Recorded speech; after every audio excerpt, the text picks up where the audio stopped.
Continue. There we go. Okay. So I think I have perhaps the next slide, Helen, because I've done the welcome. Right, and everyone I'm sure is familiar with the webinar etiquette, but just to make sure that everyone is on board with this, tonight we're going to be asking you to put comments in the chat and any questions you have. We shan't be answering them tonight, but we will be collecting them, and they will and preparing the answers for when we meet for the second webinar after the spring break. We haven't got a date yet, but we will, as soon as we have managed to get everyone's availability, we will have the debate. And this second one, we're preparing our response for ALL, will be for ALL members only. This one is open to people who want to find out more about the two reviews, but the next one is for members only. And as you know, it's being recorded, so we are asking you to, well, you haven't got any option except to be relaxed, friendly and supportive tonight, but I think that's it's a good attitude to be anyway in there at home. But if there are any problems, please use the chat to let us know. Okay.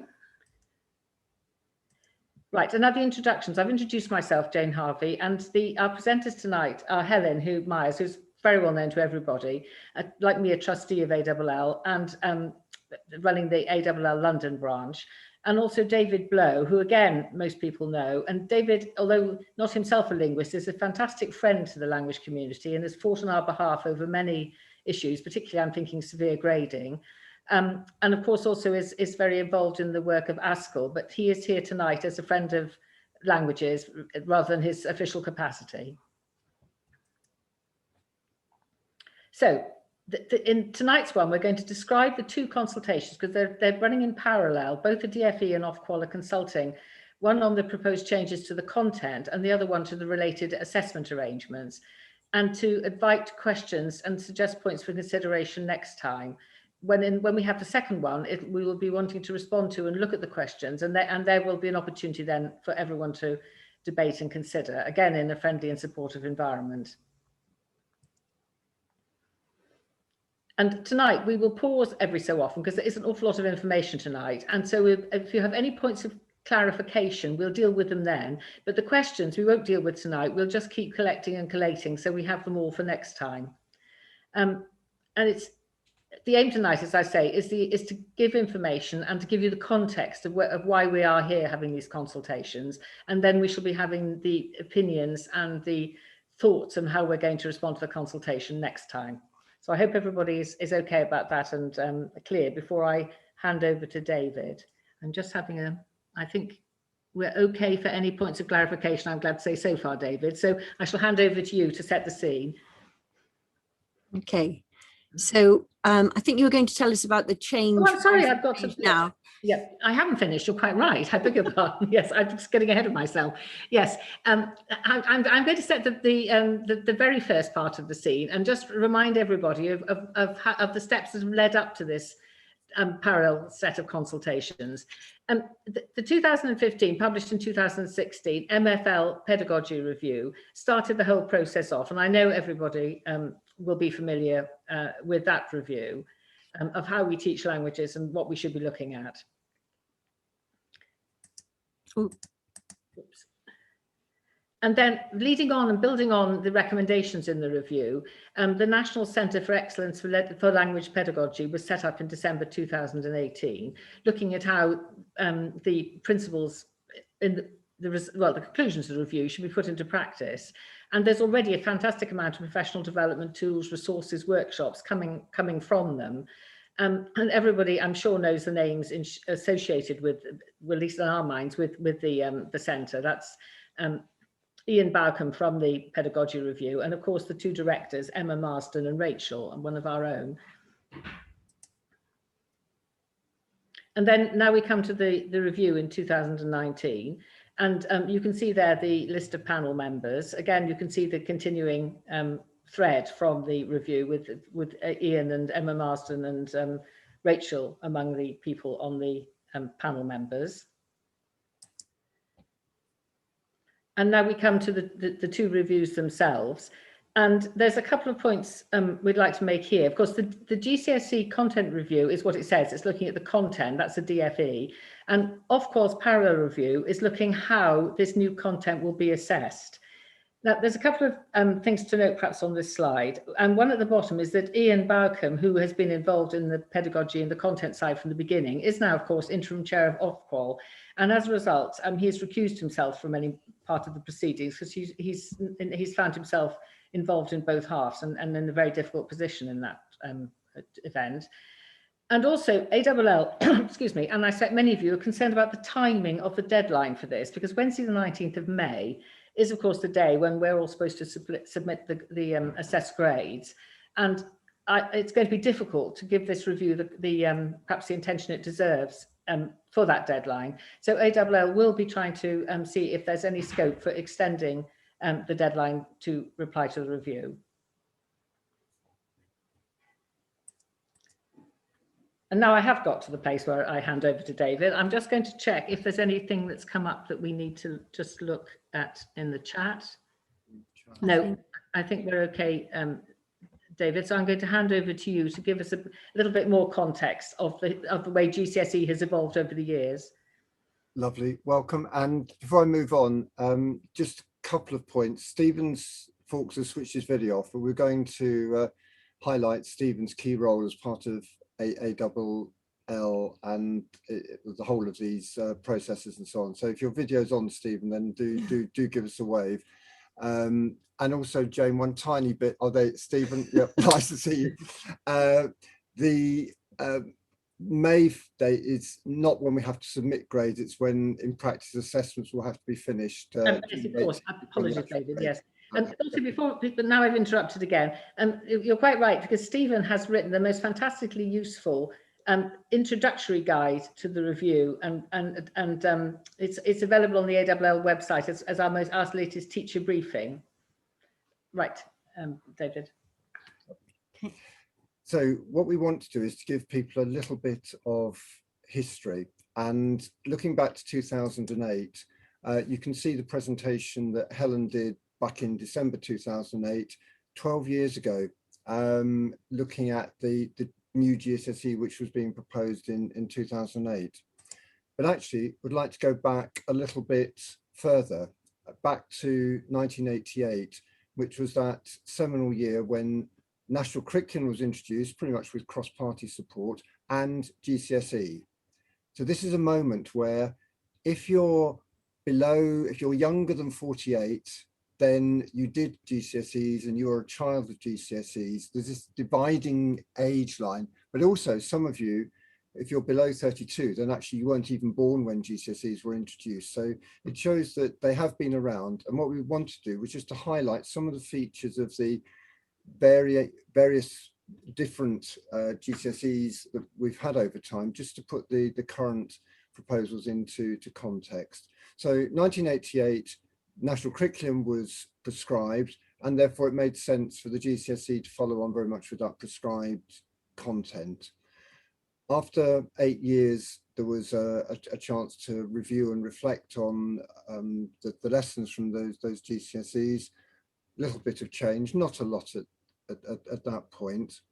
And then 2003, a little bit more emphasis on grammar. So we're sort of every 5-8 years and so on.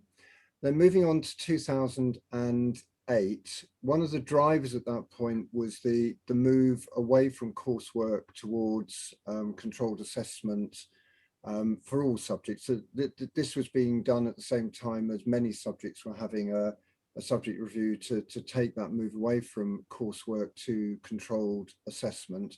But at the same time, there were some other issues that were being considered, looking at subject content. Was it too prescriptive? Was it boring? What was demand, etc.? Then looking at the scheme of assessment, there's a perennial debate around use of target language in English, how valid and reliable is it, etc. And then also severe grading. Helen and I had really raised that as an issue back in 2005, and highlighting with the ever increasing focus on accountability, how severe grading data was coming into schools, pupils were seeing that their grades in languages were lower, teachers could do that, and already seeing the impact the severe grading was having on languages. So what was the outcome of the 2008 review, particularly as far as languages were concerned? Split into 4 skills, reasonably equally balanced between it. You had a very limited choice around the controlled assessment. It either had to be 25% or 60%. Languages went for 60%, replacing coursework. And then the other aspects. And of course, in those times, you also did have a short course GCSE as well. And teaching began in 2009. We've put 2016, but actually the key date was 2010, which was the Michael Gove arriving as a Secretary of State. So let's look on to that. He began a process which came out in effectively 2016. So you've got Helen's presentation 2016 after that's 5 years ago.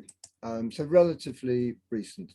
And what we want to do for a moment is just to step back and think around assessment, some of the principles of assessment, because it's vital any changes coming that you're aware that it fits the criteria for a quality assessment. So the first one is it valid? Does it test what it is meant to be testing? Separately, is it reliable? Does it test it fairly? If it was repeat test, would it come up with the same kinds of marks? And then finally, is it accessible?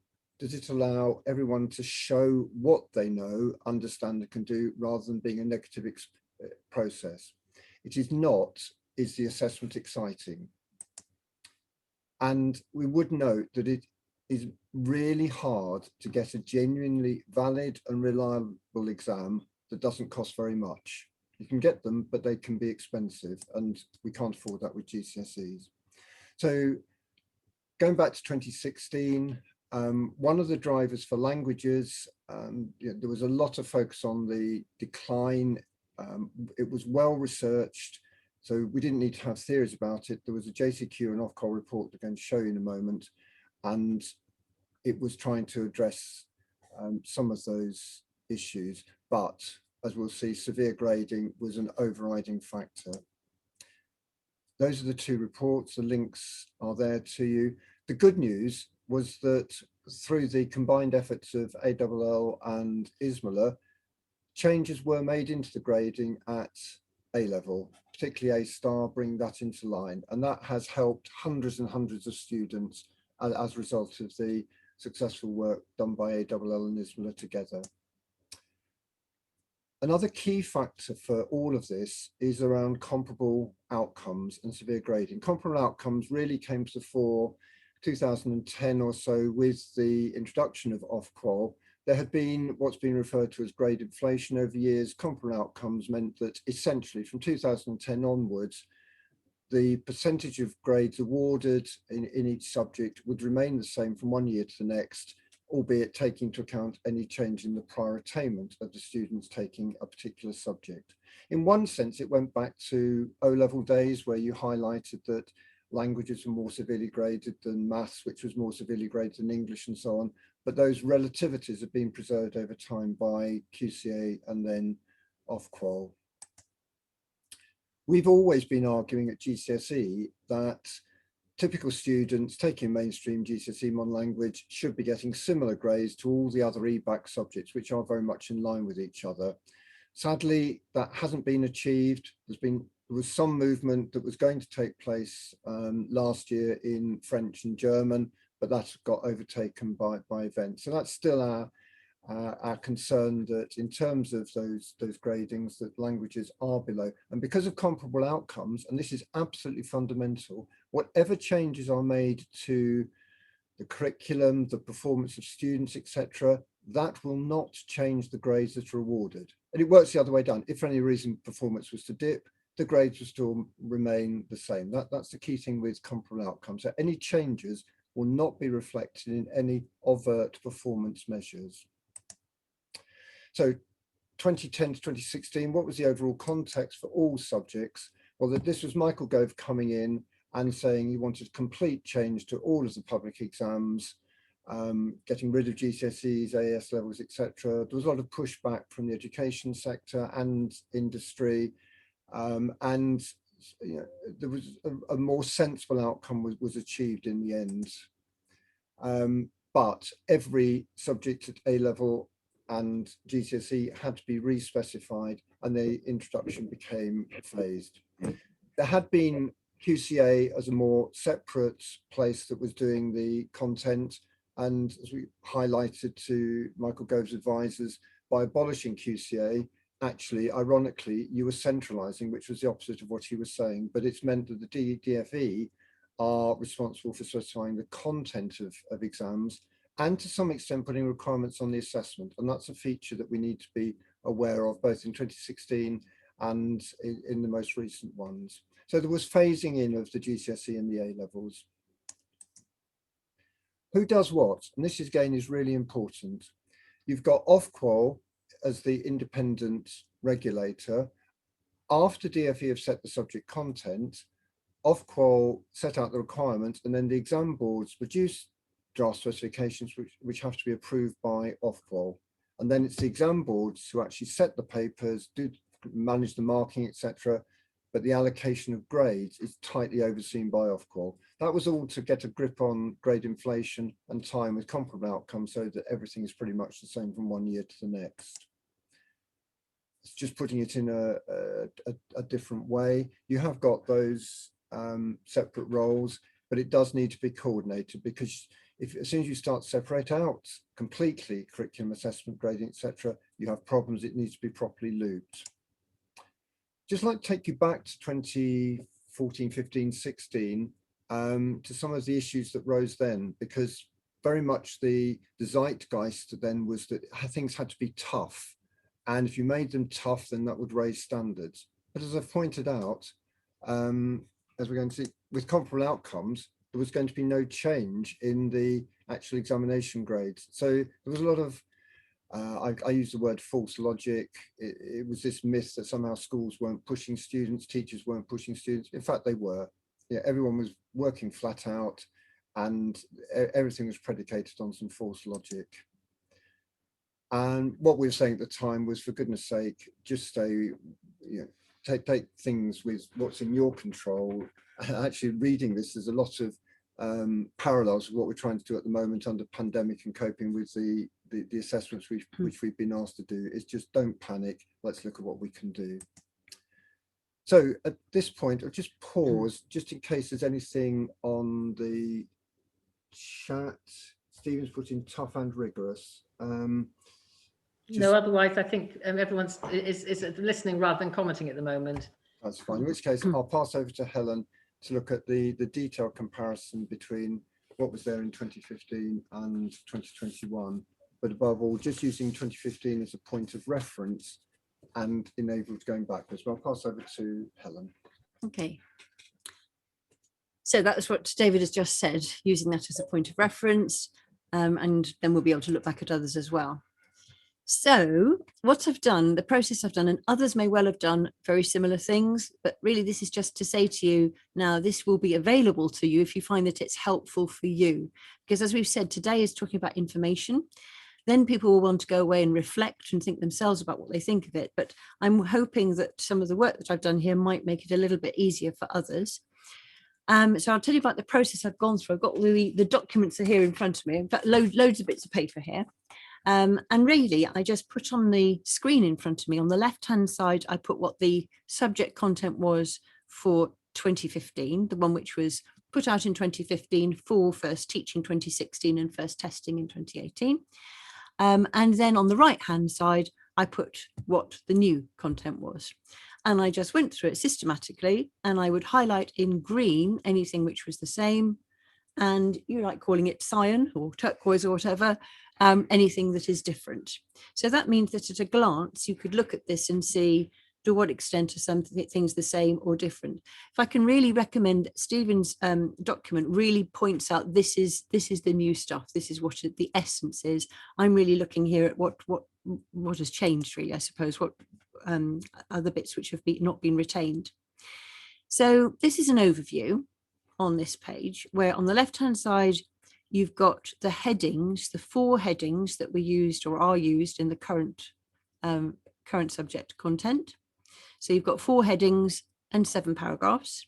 And then the right-hand side, you have 3 headings and 24 paragraphs. So that just helps. So if ever you're making references or trying to remember where was that said, that's a way that you could look at it. And already I've just highlighted what's different. So anything there has not been retained on the left-hand side, and the things on the right-hand side, those are the things which have been often brought in. And that's what I'm going to go through now at quite a fast pace, but you will have access to this later on for you to look at. So they both have an introduction. There's 1 paragraph in the 2015 one. There are 3 in the new one. And in the new one, in particular, they've moved from somewhere else. The fact that the GCSE will take account of the national curriculum for stages 2 and 3. But this is a particular thing which has been added, that courses designed to support preparation for GCSE specifications will ensure systematic, well-sequenced coverage of the specification's linguistic content. So that's really bringing in reference to how this is going to be taught. The next heading is subject aims. And where I've put 1 of 2, it's just there are going to be 2 slides on this. So in 2015, you've got 2 paragraphs, which are to do with the aims. And in 2021, you've got 3. So, very similar subject aims here, that they're going to be able to communicate in speech and writing. And this in particular, broadening horizons, going beyond cultural boundaries. So as well as the skills, the aim that there will be some culture in this as well. And some words have been added there about them talking about subjects which are interesting to them, but also meaningful to them. In the 2015 version, subject aims, section 3, paragraph 3 has got a lot. It's got 9 bullet points in it, where it goes through broadly what are the skills and functions and applications of knowledge that you would expect, and also making reference to the stimulus. And a lot of these here, which you can see in turquoise, they're all things which have been removed now. So I think it's worthwhile just being aware of that. But what happens over here is that in paragraph 6, where it comes to, for example, the culture, it's giving an explanation as to why culture is important. So be aware that culture appears in both of them. All of the ones that we've looked in the back, culture is always there, but here it's an explanation is given as to why it's important. Another thing which has been added here is having a positive attitude towards languages. I remember in the very first GCSE, one of the aims was to enjoy languages. So that seems to be coming back there, that suggestion. Something which has been amended here, which we'll refer to later on as well under listening, is that here it was they should understand clearly articulated standard speech at near normal speed. The suggestion is this time that it's a pace which is no faster than a moderate pace. So sounds similar, but actually this is obviously saying it should be even clearer, even slower. But these things which have not been retained, which we're looking at later on, are to do with really what you do with the language. Taking into account what's gone before, that's definitely retained.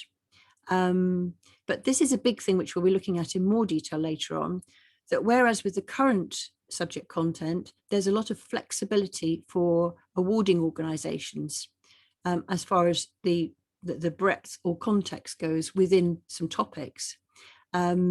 Here, everything is going to be determined by the vocabulary, which will be definitive. Yes, that you'll have to have a certain amount of vocabulary. So that's the difference there. Context and purposes, that heading has gone in the 2021 version. There's no heading, but some of the things here are covered. So certainly appropriate to interest for a variety of purposes and audiences. I couldn't find reference to employment in the new one, although it does say that should be for a variety of reasons. Informal and formal in both of them. So yes, so that's much the same. I think interesting here that here it particularly says an appropriate foundation for A-level study, and in the 2021, it's not making it just A-level, it's saying at a higher level post 16. Going on with context and purposes, 8 bullet points then between, there are 8 bullet points actually which are between 6 and 7 here. Here's one on listening, and here are 2 on reading. So what is broadly on listening, what hasn't been retained is reference to authentic sources. And here added is that for the listening there will be defined vocabulary, and that they will undertake dictation exercises from short spoken extracts, and that's developed a bit more later on. As far as the reading is concerned, again, it doesn't particularly make reference to the contexts because there's going to be a defined vocabulary. So assumed that if there's a defined vocabulary from very frequent words, these things will be covered anyway, whereas here it's being defined. And certainly literary texts, which have been brought in for the 2016 one, that's no longer there.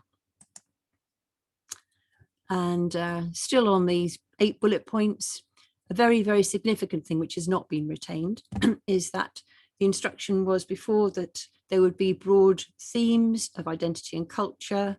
Here you've got, we're all very familiar with these. And now this is something which isn't in this section, it's put later on in a paragraph 12. As far as themes and topics, because the vocabulary is informed by frequency of occurrence, it will be well suited to communication about a wide range of common themes and topics. So the idea being that if you're using high frequency words, then this will follow anyway. But we'll look at this in a bit more detail. Another heading which has been omitted in the 2021, but is in 2015, is that of scope of study.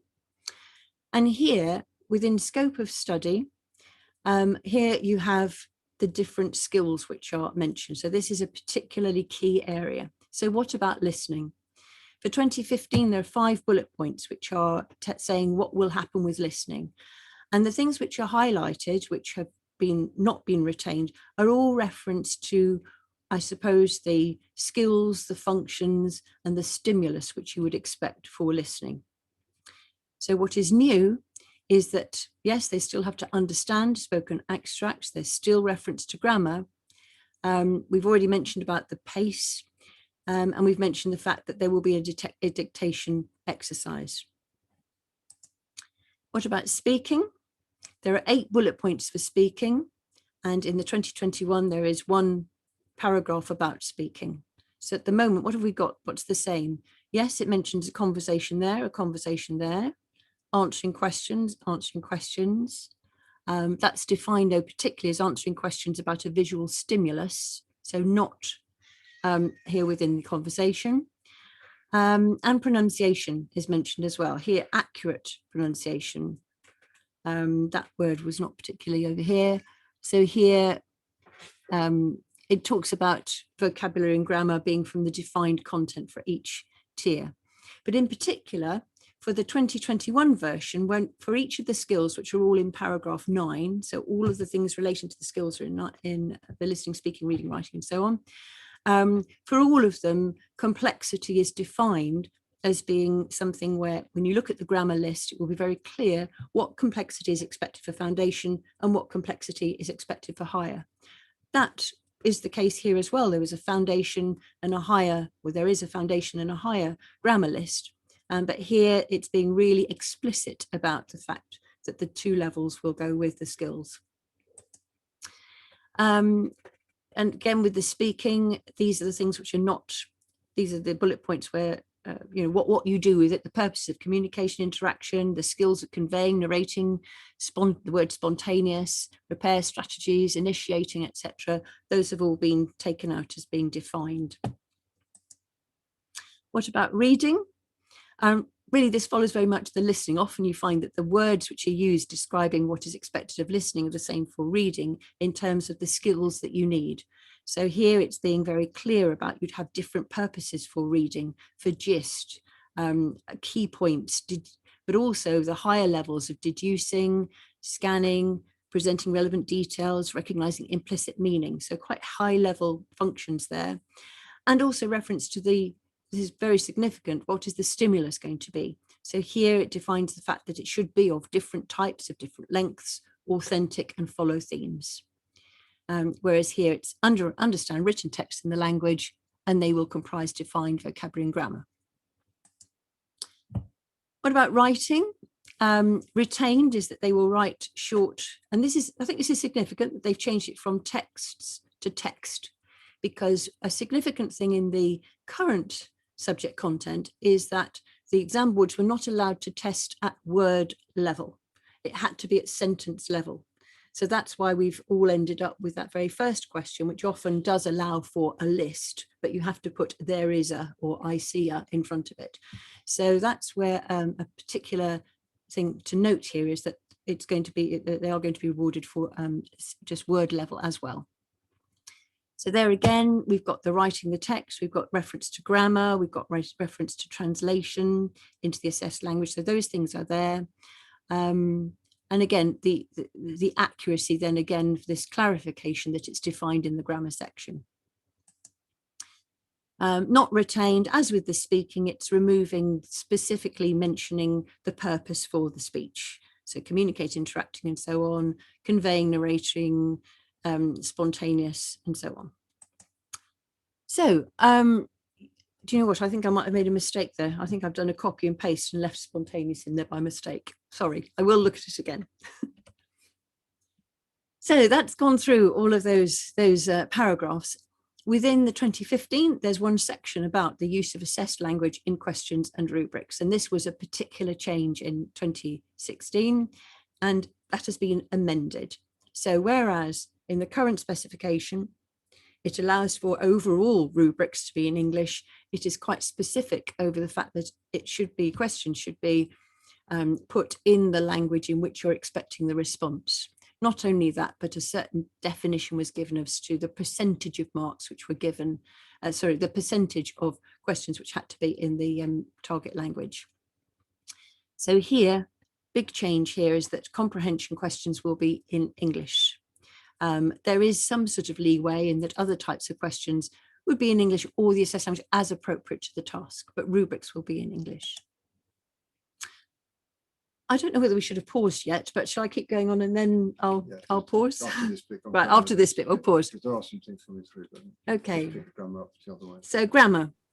So this is the last bit before I'm going to afterwards go over what is new.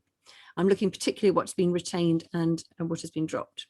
So for the grammar, you can see lots of green here. We're still interested in grammar, still got the foundation and the higher tier. But whereas this is in just one paragraph, paragraph 8, here it's spread over 21, 22 and 24. So big difference here is that there are in the current grammar list, there are some examples in brackets. They're indicative and they're not exclusive. So there could be more examples which you have to put in. The difference here in the 2021 is being really precise about which things are illustrative, and that will just say e.g., and therefore that you can expect there'll be other things as well. But otherwise, if they are listed, they would be comprehensive, they'd be defined. You must know those particular examples. And those items have to be included in a vocabulary list as well. So there's quite a lot of grammatical content which would go into the vocabulary list. Another big difference here is that in the current subject content, there are structures which are marked by R as being receptive only. Big difference in the new one is that all structures would be expected to be both receptive and productive. There is no such thing as receptive in the grammar list. Receptive only in the grammar list. Okay, I pause. I put a pause there to remind me to pause. Yes, well, obviously now we're getting lots in the chat because there's people are asking all kinds of things which we'll be looking at next time. For example, about the how will the cultural side of it actually translate into the topics? Some questions about transition to A level and whether this is going to be a good model for that. concerns about tiering as well, or because most people are teaching in mixed ability groups, and if you can't enter separately for the tiers, there's only one point for clarification, and that's going back to one of the first slides. It's slide 41 in your list, about what was actually meant in paragraphs 1 to 3, which is the new introduction to the, I don't know if you go back and just see it. Oops. So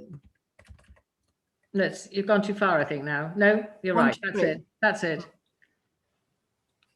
The question was, what was actually meant? What do they mean in paragraphs 1 to 3?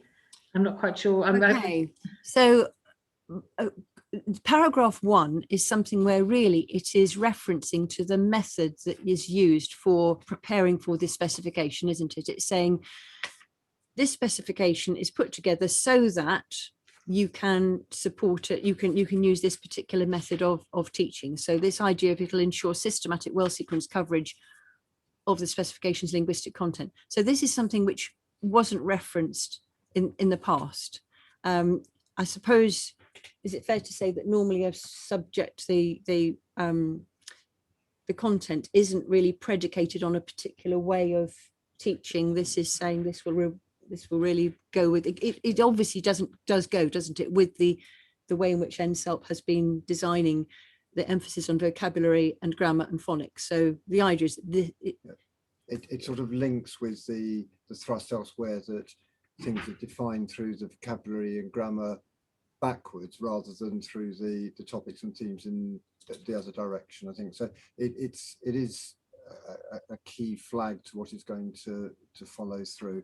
But almost just for confusion, there are 2 paragraphs. The one on the left is retained anyway. It's the courses, which is actually number 3. There's been a slight error there, so it should be at the top, added paragraph 3, not paragraph 1. Oh, sorry, I've made a mistake. Yeah, right, okay, so that's the bit that's added. Yeah.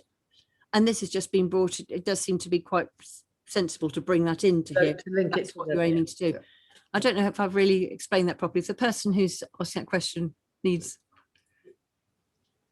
Yes, it's quite a way up the chat now, but that's the only question I think we need to answer tonight, because it's a point of clarification of what you said, but everything else is noted, for when we're looking at things after Easter.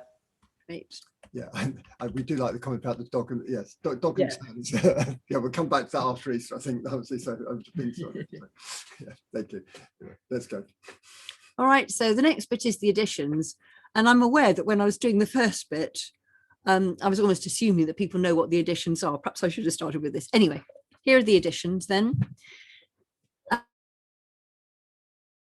Very key paragraphs. No, there's one paragraph, is paragraph 7. Get careful, because that makes the... Oh, sorry. I have a very delicate microphone here, which if touched changes, but apparently he was being helpful. So paragraph 7 has got 7A, 7B, 7C, and these are really core things to do with the current, the 2021 subject content. 7A, that the specification should enable students to learn vocabulary. So this is the particular emphasis of vocabulary, and this is the key thing. For the vocabulary, it will not be down to the awarding organisations. They won't have total free choice of what the vocabulary is. There are parameters for specifying the vocabulary, which we'll look at later on. So there has to be a defined vocabulary, and it has to come from a defined area. So whereas before, awarding organisations had flexibility, they were given the themes, but they were given the flexibility to develop increased depth, breadth, or context. And as far as reference to the actual themes, the word culture definitely comes up all the time. So vocabulary. And the other one is the principle about grammar as being really, really key, that they've got to learn to be able to use the grammar specified to understand and produce meaning accurately. So this idea of it being receptive and productive, you don't have only receptive, and it's set out in the annexes. Over in the current subject content, it really doesn't, there isn't a paragraph like that. It's really just saying within each of the skills, grammar is referenced. So in listening, it talks about complex language. In speaking, it talks about grammatical structures, complex forms. In reading, it talks about complex language, and in writing, grammar, complexity. So those are mentioned within the individual skills. And then the third is and I've seen it written in two different ways, sound symbol correspondence or sound spelling correspondence. Either way, you've got SSC anyway. And that's something where there is at the moment still an expectation that people should pronounce and use a good intonation. But the context doesn't include reading aloud. There's no specific testing of whether or not people can read aloud. So here, big difference, know and be able to apply the principles by which spelling represents sounds in standard or widely used form of language. And then that comes on to the pronunciation. But the fact that this is in the subject content means that needs to be tested. And that's why this is so important that you're looking at the subject content, because the awarding organisations are then bound to make sure that they test whatever is written here. So in paragraph 8, then, productive use of all language. I've already mentioned that. All the language should be receptive and productive. We've still got the audience's purposes and contexts as being formal and informal. This is in addition, particularly being specific. Although here it says a variety of different audiences and purposes, it's really underlying that there must be regard for the likely experiences of a wide social range. Using new situations, be able to move between the language they're learning and English. I'm assuming that's to do with this idea of target language, that things don't have to be in the target language. You can have a question in English and you're answering in French or the other way around. And vocabulary breadth. Okay, so here we did not have there was no exam board has to give any vocabulary list at the moment. That was their choice. But if they chose, they were then told what percentage of those words had to be on the paper. So you had to make sure that in order to get deduction, inference, and that sort of thing, and they were told that a certain percentage on a paper must not come from any sort of list. Actually, I wrote that better than I said it. Right, so here, big thing then, the students will be expected to know for foundation 1,200 words and a further 500 for higher tier, so 1,700 for higher. There's no vocabulary specified for key stage 2 or 3, so the vocabulary list has to be comprehensive, must bring in absolutely every word that you're going to be tested on. There must be no specific assumptions about vocabulary previously taught. So any exam must only use those words which have been defined. So quite a lot on vocabulary here. So again, comprehension and production. The awarding bodies will have to take their words from a recommended source based on data from one or more large modern corpora.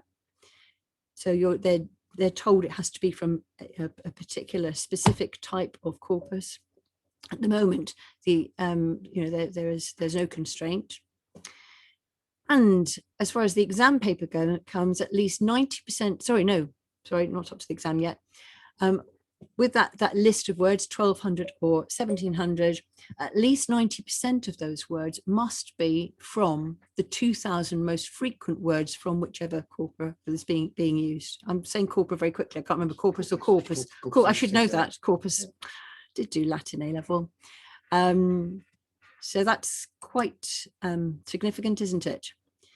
The other thing here, that it says there will be an explicit and representative balance of different parts of speech. So it's not telling us what that balance has to be, but it just must be explicit as to how many nouns you've got as opposed to verbs and so on. Obviously no constraint about that at the moment. And important that you can't, that cognate words, if you're going to be testing them, they have to be included as well. That's particularly thinking about students who otherwise might be disadvantaged if they're not familiar with English. And then there's quite a lot of detail. I'm sorry, this is so small, the font here. But they will be single words. There's a detail about what you do with compound words and so on. And you can have multi-unit words. this is where I was saying, when it comes to the texts which are in the exam, no more than 2% of the words in any given higher tier text may be glossed. So every word, if the exam board decides to use a text which includes any words which are not in their defined syllabus, they must give a gloss for that, must say what those are. Yeah, so this is talking about the fact that there'll be words as well from the grammar as well, which will have to be in there. So that was all the vocabulary. The next bit really is you've got a big section on grammar. And there you can see by the size of the columns, the difference. Do you want to pause? Yeah, there was, I thought, Jan, I'm butting a little bit off your question. There was an interesting question that came up from Lisa about how will they determine which are the most frequently used words in a given language, words, not words commonly used by young people. And I think that's where there is a big question around the particular corpus that is to be selected, or from the range of corpora, as to what are they representative of. And I think that is something that would be worth debating thoroughly at the next section. It's not specifically specified, but you have to do it off a range. Have a look at that in detail. Yeah. Okay. Throughout then the 2021, the idea is that things should be defined and very clear. So as far as the grammar section goes, whereas at the moment I could have fitted probably the grammar onto 2 sides of A4, now it takes quite a lot. I'm not going to pause on each of the 10 slides. It's just really to show you, give you a flavour as to the differences. So and here's just an example, whereas before it might be that you were told you had to do adjectives, nouns and feminine and masculine. Here it really is defined as to what those are. So it's a little bit like having a grammar book as well, really. It's giving you the information. So there, and the order has been changed as well. So anything that's in green is the same. Anything which is in turquoise is where things have changed. A significant thing to look at is that where there are quite a few things which are seen as being really part of the lexicon, and there's the idea that, for example, connectives, conjunctions go into the vocabulary list, they're not grammar. So as you go through, you'll see there are instructions on what should be counted as a word which needs to be put into the vocabulary list. So a lot of irregularities should be put into the vocabulary list. Going through here, and I'm looking here at French, where regular ER verbs can be in there, but there's a definition as to which of the high frequency irregular ones should be in there, and by that which ones should not be there. So yeah, it's, as you can see, it takes quite a long time to do this, but you really do find out quite a lot. But there are things which are omitted. So for example, the pluperfect, the passive, the present participle, which was yes, that's right. Receptive only. That was for the foundation. Using Dupree with the present tense, that's been moved to higher. So I've put here whether or not it's been omitted or whether it's been moved to the higher. So some of the things which are in turquoise here were perhaps in the foundation before. So yeah, lots of differences there. Yes, pluperfect, passive, perfect infinitive out, subjunctive out, Dupuis with the imperfect tense out. And then you have the French sound spelling or symbol correspondence. And that's where I'm looking at the French example here, where the warning is given, it is not an exhaustive list of all the sound spelling correspondences in the French language. So there we have examples which are given in French. Okay, so do you want to pause there, or? Yeah, we could pause there. There's a lot in the chat. I mean, if people are watching, about the way vocabulary, which corpus are going to be used, as you mentioned. Is it going to be ones which will include words that young people wouldn't use, which I think is something we can come back to, make our recommendations and opinions about on that time. Not so much about the grammar so far. I think it's a lot to take in. I think people have been concentrating on the vocabulary, but for those of you who are with us on them, do jot them all down in the chat, so we've got everything ready for next time. I think you can go on then, Helen. Okay. Oh, sorry. I mean, I mean, I've seen some of the bits further, just going back to that corpus question. And one, I think, useful thing that people may wish to do is almost try and construct the 1700 words, because it's one where the actual doing is going to be key to some of the other questions that people are coming back at. So if there's some mechanism for people to share their 1700 words, what they'd actually look like, then I think that might well inform the debate when we have it after Easter. Yes, because there is some considerable concern about how just using 1700 words, you're going to be able to talk about these culture-rich topics. And also obviously comments about the cost of replacing textbooks and all the materials that go with that, as well as some worries about dictation. But I think these are all things that, you know, we get them into the chat, and then we'll be able to deal with them next time. And as you say, it is something where it's almost giving us our homework, that having seen this as a situation, what will it look like, so that we're not thinking of the this phrase unintended consequences. Let's think what the consequences are now. Yes. That's Yeah, really it, isn't it? exactly.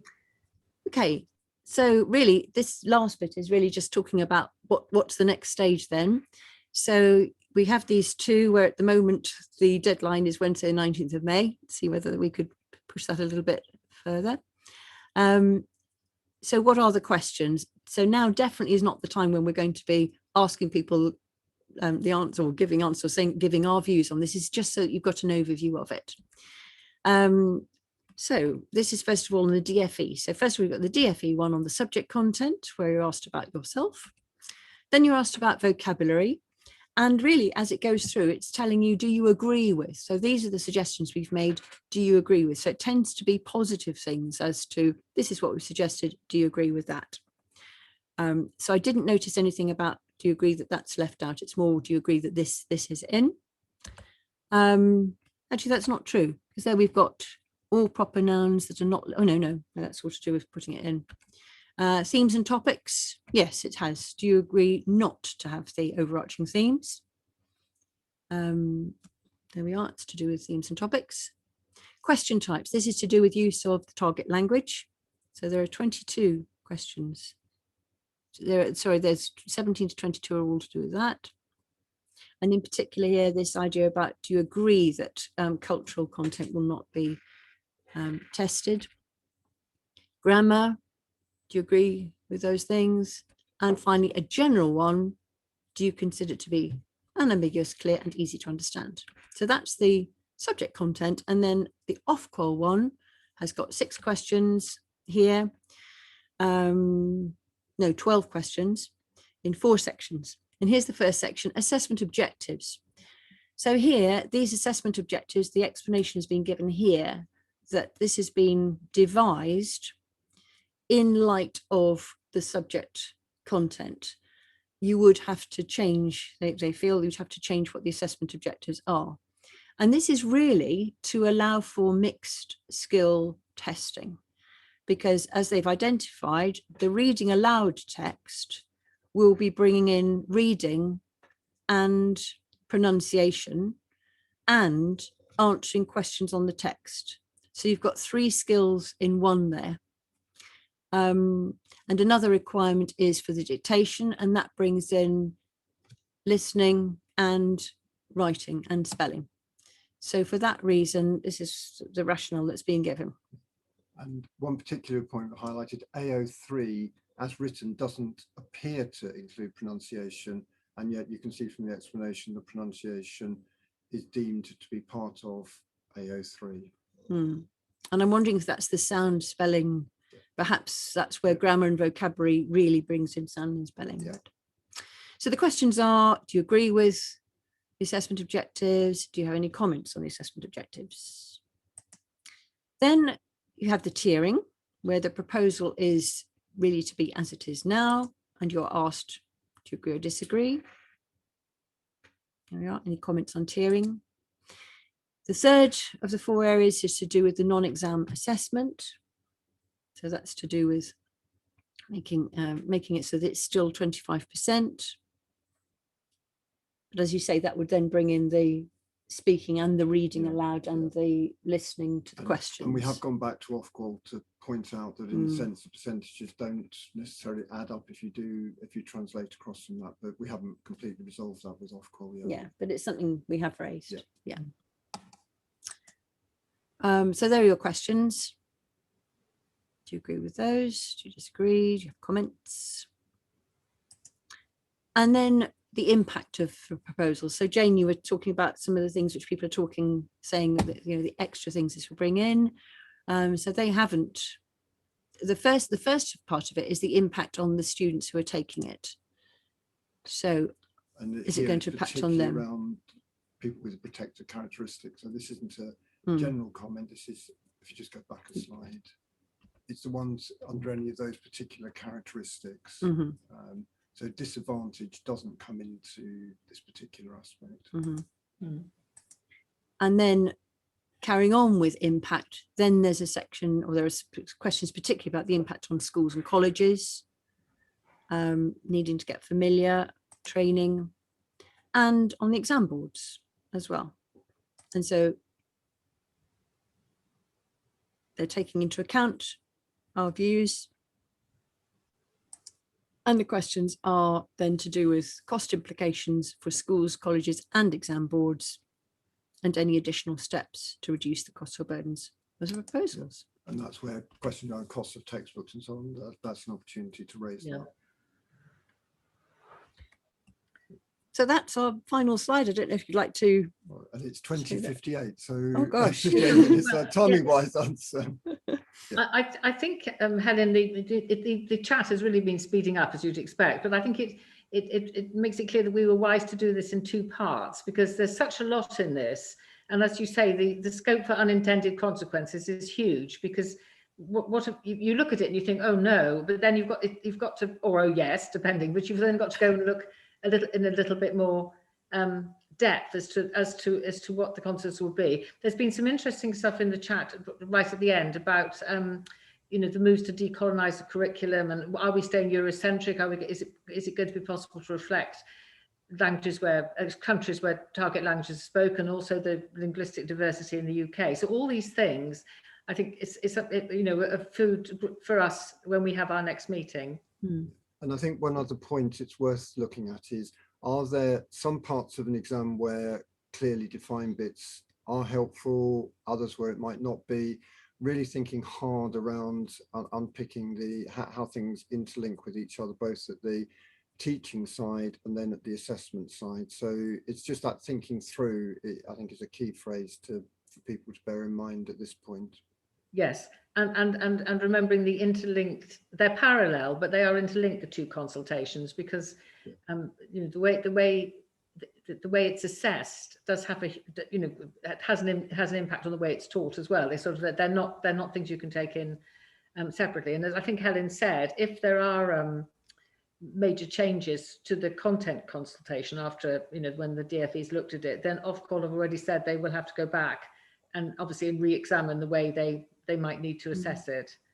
And they do assure us as well that they do read what people say, and also that in this particular instance they are going to be able to read what is written on the other consultations as well. So if you write something on the Ofqual one which has some bearing on the subject consultation, that would then be passed to DFE and vice versa. So it really is worthwhile. Yes. Writing your opinions. One little factual question. Somebody's just asked, when is the first exam? I think this is intended to be for teaching from September 22, isn't it? It's so exam in 23, I think. 23, yes, I think. Yeah, so it'll be 25 the first exam. So it's probably okay. Okay, well, I think we've done done it all in the hour, which is amazing because there's so much in there, and I think that's why it's really good that we've got. And I don't want you all to spend your Easter break reading the you know, all this stuff and all the consultations, but it does give a chance, you know, to have a look at it more than once, think it over, look at the implications for us, and then, as you know, we'll be able to have a really well informed debate on the consultations, because of course everyone's being invited to reply personally, as well as ALL getting everyone's view, so we can have an informed response as a body. So thank you very much, Helen. And I just, Dave just said to me, I suppose in a way it would be good to have some sort of channel, because people will have had thoughts here. We've put things in the chat, but it would still be interesting, wouldn't it, to find out views between now and the next time to inform putting things together, because there may be people who weren't able to be here tonight as well who are going to watch this later on. So perhaps via AllNet we would get in touch with people to say how they can views. Is that, Stephen? I don't know if you. I can't immediately think of an easy way to do this, but I'm sure going. If we put something in AllNet to suggest how this might be done, because we do want people's views, and as you say, if you're watching it afterwards, you won't be able to add your views into the chat. Yeah, and certainly everything is going to be published sort of later tomorrow, assuming all the technology holds up. because I'm part-time, so I'm free tomorrow to do this. I mean, Stephen, is there anything that you wanted to add in terms of process, feedback, anything at this stage? I don't think we have a strategy in place at the moment for collating all of these views together. Obviously, we can collate the ones that are in the chat at the moment, but we can perhaps try and think about one and work out how we might do that to make sure that nothing gets lost. Yeah, I think what you've done before, Stephen, what we can do, your approach of putting what are the questions that people ask, that's really helpful, isn't it? Yeah. Yeah. Well, David, final words to add before? No, it's just been lovely being part of the community and seeing everyone's interactions and so on. It's very nice to have you as part of our community. Yes, it is, and you're definitely you're an honorary member, or more than honorary, of the languages community. And Helen, I think if anyone who knows you, it's just quite laughable that you're part-time, because all the bit you're not actually teaching, you're spending on doing these incredibly helpful and useful things for us, because the way it's really quite difficult when you're given these chunky documents, of a new specification, well, how do I start? And am I really going to miss the vital things? And you've really, by highlighting it the way you've done, it does focus on, what the impact is going to be on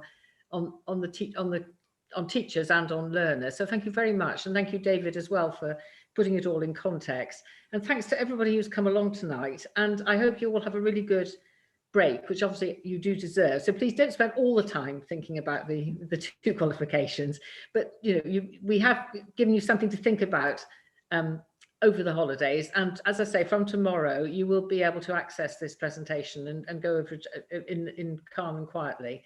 So have a really good evening and a good holiday, and we'll let you know as soon as we can and what date we will see you after the break. So thank you very much and good night. Thank you. And lovely to read your comments as well. Thank you. Thanks. Thank you.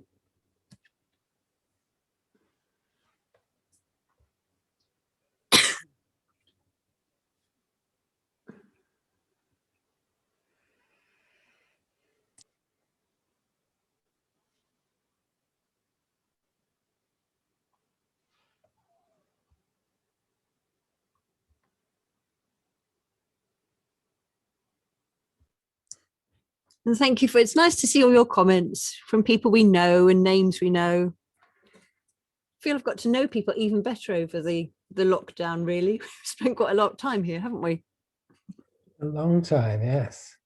And Stephen goes in different parts of his room, depending on the webinar. Sometimes he's there, sometimes he's somewhere with a bit of light behind him. And it's always then you try and work out those elegant engravings or it could be elegant behind. Yes. Very elegant, I'm sure. Good to see you, Katie.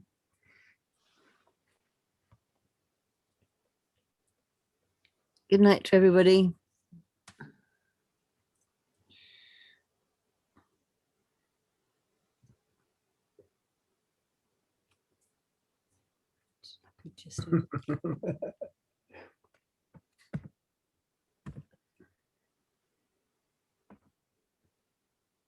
Something. This is where we find out who hasn't actually been there. Because in the end, you'll see 4 or 5 names and you think,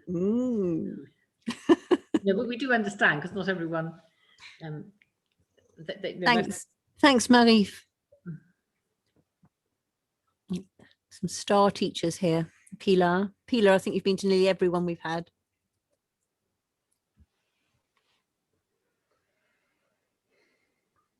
It used to be in schools in County Durham that the main thing you had to do in school every day was fill in the register, because that way children on free lunches would get their lunch. Absolutely, It yes. may be that people have signed in, so they get their free lunch, and now they've gone to bed.